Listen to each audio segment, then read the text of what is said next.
Hi, if you're watching this, you're probably studying for the ACE Certified Personal Trainer exam.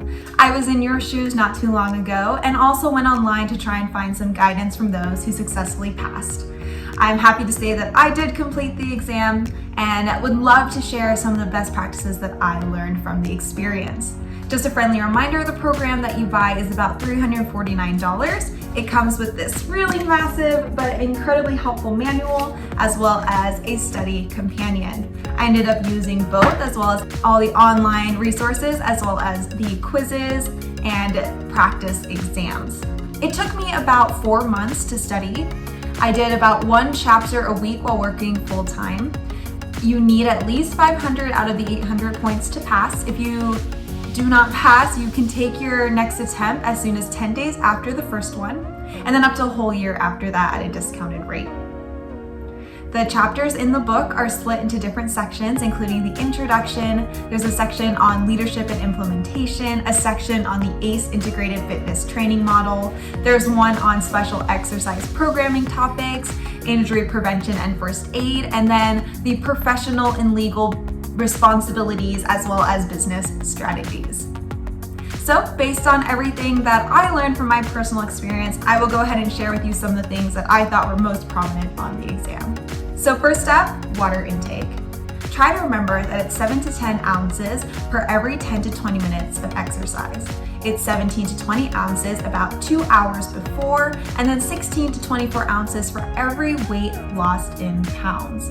You're also going to want to know how to calculate protein intake, which is going to be about 1.2 to 1.7 grams per kilogram of body weight. Another important calculation is the percent of body fat. It's going to be critical that you know the difference between hip abductors and adductors, as well as concentric and eccentric. There are quite a few calculations, so another one that's important is knowing calorie contributors. So you're going to look at 1 gram of protein versus 1 gram of carb versus 1 gram of fat. There's also an entire chapter in the book dedicated to different exercise tests. Take your time here because it's going to be important that you know how to apply different tests to see different results. And an example of this would probably be if you're trying to test for acceleration and speed, then as a personal trainer, you would consider running a 40-yard dash. I also thought it was important to note how different temperatures affect exercise sessions and then be able to calculate client history and risk factors. There is an entire chart on page 120 of your book, and that goes into details around age, family history, smoking, obesity, and so much more. Very helpful to know how this works. Something else you should know is that if you take the test online, there will be videos and photos where you have to analyze them and then comment on the form as if you were talking to an actual client while trying to build rapport.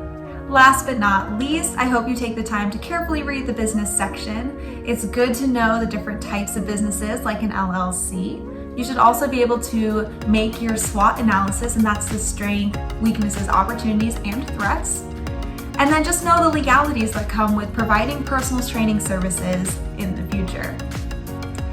You can probably skip chapter 7, it's on yoga. I mean, I read it because I thought it was really interesting, but I don't think it's really pertinent to the exam itself. Ultimately, you're just going to want to know all of the muscles, all the tests, and all the calculations, which I know sounds like a lot, but it's definitely doable. I practiced on my friends and family to help build confidence before taking the exam, so I hope that this video also provides some confidence to you as you continue to practice and move forward with your studies. Good luck, and thanks for watching.